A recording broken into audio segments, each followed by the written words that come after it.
हाय लोगोफोर, नोंथांमोननि गेजेराव आङो दिनै दोंसे शायरी भिडिअ लानानै फैदों।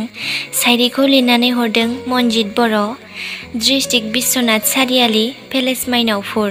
दानिया फैदो बिथां हरनाय शायरीखौ दान्दिसे सम खोनासंलांदिनि।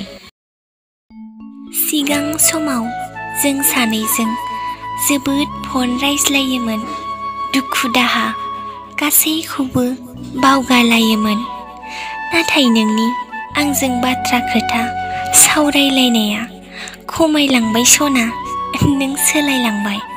ओइ सना, आं नोंखौ रागा जोंफ्लांदोंबाबो सायावसो जोंदों जिउ, गोरबोजों नङा। नोंनि आंजों फन रायज्लायनो सम मोना जानायखायसो आं रागा जोंफ्लांदों सना। बिनि थाखायसो आं गोब्रामलाबायदों। आंखौ बिनि थाखाय निमाहा हो जिउ, आंखौ बिनि थाखाय दा नेवसिलां जिउ, दा नेवसिलां।